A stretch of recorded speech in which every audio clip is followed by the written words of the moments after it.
Berjumpa kembali dengan saya Heri Petani Indonesia.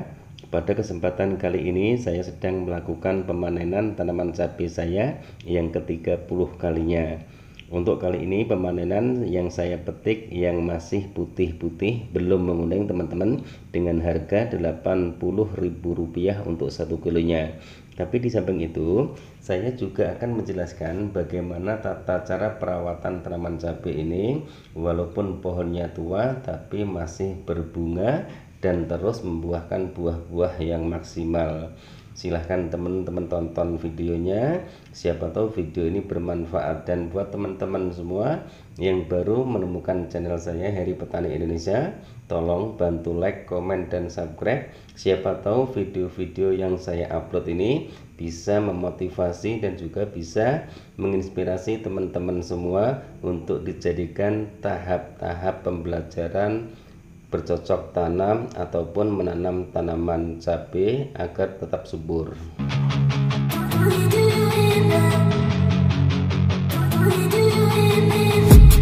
I've been dreaming on in my head like I've seen it. A life worth living is a life with. I know you told your friend you're not okay. Tell me what's wrong. Assalamualaikum warahmatullahi wabarakatuh. Bismillahirrahmanirrahim. Allahumma sholli ala sayyidina Muhammad wa ala ali sayyidina Muhammad. Berjumpa kembali dengan saya Heri Petani Indonesia, teman-teman. Pada kesempatan kali ini saya sedang melakukan pemetikan tanaman cabai saya yang ke-30 kalinya, teman-teman. Ini dihargai 80.000 teman-teman, makanya ini saya petikan semua. Jadi lumayan, ini mintanya 15 kilo. Jadi buat apa saya nunggu cabai ini nyampe merah? Kalau memang putih-putih seperti ini sudah ada yang mau.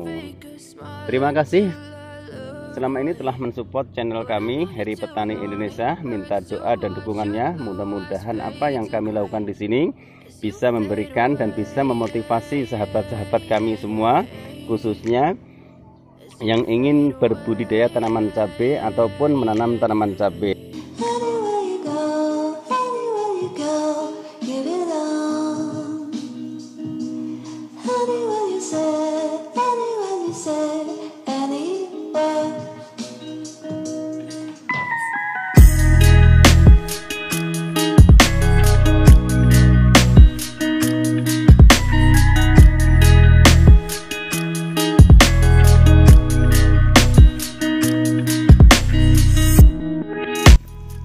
Sahabat tani dimanapun Anda berada, perlu diketahui teman-teman, untuk menanam cabai ataupun menanam cabai, banyak sekali yang bilang katanya menanam cabai itu adalah sangat susah sekali, apalagi kena trait, kena tungau, kena kutu kebul, layu fusarium, dan penyakit antraknosa. Itu yang selalu menjadi kendala buat teman-teman semua. Tapi sebenarnya bukan seperti itu teman-teman. Yang penting sebelum kita menanam cabai, proses lahan itu segembur mungkin, kemudian taburkan pupuk dasar sebanyak mungkin. Dalam arti apa? Sesuai dengan kebutuhan tanaman. Kemudian diamkan lahan itu selama 2 minggu. Jika tidak ada hujan, bedengan ataupun gawangan, bisa juga gulutan kocor dengan air agar air itu basah. Kemudian setelah 2 minggu baru kita tutup. Penuhi pupuk dasar itu karena di saat usia tanaman cabai kita memasuki 35 hari setelah pindah tanam, fungsi dari pupuk dasar itu sangat diperlukan oleh tanaman. Walaupun dari 1 hari sampai 30 hari itu pupuk dasar itu belum bisa difungsikan dan belum bisa terserap oleh tanaman karena perakaran belum bisa menjangkau. Kemudian setelah pupuk dasar itu sudah tercukupi, kita tinggal mengontrol tanaman itu. Usahakan pemupukan pertama itu dilakukan dikala usia tanaman memasuki 20 hari setelah pindah tanam. Untuk dosisnya biasa yang saya lakukan, saya hanya menggunakan pupuk kimia, misalnya NPK itu satu pohonnya hanya 8 gram, saya larutkan ke dalam air kemudian saya kocorkan. Itu pun kalau diperlukan oleh tanaman tersebut. Dan setelah pupuk dasar kita taburkan teman-teman, dan bedengan sudah 2 minggu kemudian baru kita taburkan kapur dolomit ataupun kapur pertanian. Untuk tanaman cabai teman-teman, pH tanah minimal 5, lebih tinggi lebih bagus teman-teman, misalnya 6 ataupun 7, jadi usahakan seperti itu. Kemudian baru kita tutup menggunakan plastik mulsa jika teman-teman menggunakan plastik mulsa. Tapi jika teman-teman tidak menggunakan plastik mulsa, kapur dolomit itu bisa diuruk menggunakan tanah agak tipis-tipis aja. Tujuannya apa? Agar terkena air hujan kapur dolomit itu tidak hanyut teman-teman, usahakan seperti itu. Untuk pupuk susulan teman-teman, kalau menurut saya yang sering saya lakukan, saya tidak menggunakan pupuk kimia di saat usia tanaman belum memasuki 32 hari ataupun 35 hari setelah pindah tanam. Kemudian setelah 35 hari setelah pindah tanam, saya lihat dulu kondisi tanamannya subur ataupun tidak. Jika tanaman itu kurang subur, saya tambah menggunakan pupuk susulan. Pemupukan yang pertama yaitu pupuk NPK 1616. Teman-teman juga bisa menggunakan KCL ataupun ZA dengan dosis yang disesuaikan. Kalau saya menggunakan NPK 1616, kemudian saya tambah KNO3 warna merah, kemudian saya tambah Ultradap dengan dosis 5 sendok makan untuk KNO3 warna merah, 2 sendok makan untuk Ultradap. NPK nya saya sesuaikan dengan kondisi tanamannya. Teman-teman juga bisa melakukan untuk NPK nya ukuran 20 liter air. Teman-teman bisa menggunakan pupuk NPK 1616 200 gram. Jadi untuk satu tanaman itu minimal 8 gram maksimal 10 gram jika usia tanaman itu masih kecil, usahakan seperti itu. Dan juga sering kontrol tanaman tersebut, apakah tanaman itu ada tanda-tanda terserang penyakit ataupun hama. Jika tidak, jangan sekali-kali mencegah menggunakan insektisida ataupun fungisida yang berbahan kimia. Kecuali kalau sudah muncul, itu yang biasa saya lakukan. Kadang-kadang kebanyakan insektisida ataupun fungisida itu pun juga akan berdampak buruk buat tanaman kita. Jadi intinya sering kontrol tanaman, jika sudah ada tanda-tanda penyakit ataupun hama baru kita menggunakan fungisida ataupun insektisida. Jangan terlalu over menggunakan bahan-bahan kimia karena akan merusak tanaman kita sendiri. Kemudian saya kembalikan lagi masalah proses lahan tadi. Yang pertama, setelah pupuk dasar terpenuhi di bedengan ataupun di gulutan tadi, kemudian baru kita tabur menggunakan kapur pertanian ataupun kapur dolomit.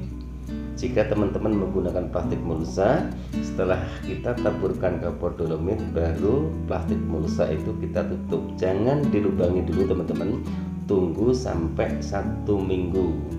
Jika teman-teman tidak menggunakan plastik mulsa, usahakan setelah ditabur kapur dolomit, tutup tanah agak tipis-tipis. Tujuannya apa? Agar proses fermentasi tanah itu lebih maksimal. Yang kedua, agar jika ada hujan, kapur dolomit itu tidak hanyut ke bawah air. Itu menurut pengalaman saya, makanya selama ini tanaman cabai saya selalu membuahkan buah-buah yang maksimal dan bagus. Dan setelah tanaman cabai memasuki usia 45 hari ataupun 40 hari yang sudah memasuki masa-masa generatif, sudah mulai muncul bunga ataupun calon bunga di huruf Y-nya ataupun huruf V-nya. Kemudian baru kita lihat tanah di bawah lubang tanam tadi. Kemudian kita tabur dengan dosis 1 sendok makan untuk kapur dolomitnya. Tapi saran saya teman-teman, usahakan setengah sendok makan saja di bawah pohon tanaman cabai tersebut. Kemudian dikala tanaman itu sudah memasuki usia 60 hari setelah pindah tanam ataupun 2 bulan setelah pindah tanam, usahakan kita kontrol ataupun kita taburkan kembali kapur dolomit. Jaraknya 1 bulan sekali sudah cukup, itu di saat musim hujan. Jika tidak musim hujan, kadang-kadang 3 bulan juga masih bisa terpakai kapur dolomit tersebut. Usahakan seperti itu. Apa yang saya jelaskan di sini teman-teman, ini berdasarkan pengalaman saya pribadi. Karena apa? Untuk di daerah kami, di daerah Bogor, cuacanya sangat tidak mendukung sekali untuk budidaya tanaman cabai, apalagi lahan yang saya prosesnya adalah lahan perumahan, posisinya sangat rendah sekali. Jadi ini pun juga tanah-tanah hutan, makanya di samping kanan kiri itu sudah diterpasang pondasi. Kalau sudah hujan, air itu kita susah untuk membuangnya karena kita tidak boleh merusak fasilitas yang ada. Semangat buat teman-teman semua. Sebenarnya untuk bercocok tanam ataupun berkebun itu tidaklah sulit sebenarnya, tergantung kitanya.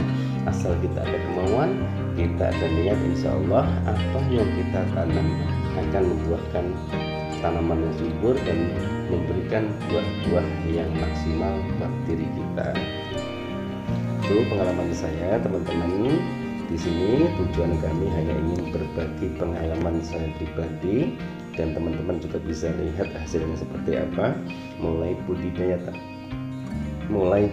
tanaman melon dan juga timun suri dan juga tanaman-tanaman yang lain. Hasilnya alhamdulillah sangat maksimal sekali, dan saya pun juga dalam 1 tahun itu hanya memproses lahannya 1 kali, dan untuk lahan ini saja ini sudah ke-6 kalinya tanpa saya memproses lahannya kembali. Dan insya Allah nanti setelah tanaman cabai yang kemarin saya sudah tanam, insya Allah setelah panen dan tanaman itu sudah habis, baru saya memproses lahannya. Semoga bermanfaat teman-teman apa yang saya upload ini, dan bisa menginspirasi juga memotivasi sahabat-sahabat tani semua. Di sini tempatnya kita berbagi pengalaman, berbagi wawasan, tempatnya kita sharing. Siapa tahu kedepannya kita bisa lebih baik. Bagaimana jikalau kita menghadapi tanaman yang sedang terserang hama ataupun penyakit. Bahkan apalagi jika tanaman itu tidak terserang hama dan dengan menggunakan pupuk yang sangat murah, hasilnya pun juga tidak kalah dengan yang menggunakan pupuk yang mahal. Salam pertanian buat sahabat-sahabat tani semua.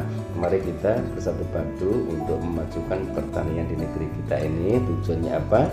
Agar harga cabai pun juga bisa stabil, tidak sampai mencapai Rp100.000 sehingga menjadikan viral dan menjadikan berita yang sangat senter sekali. Wabillahi taufik beritanya.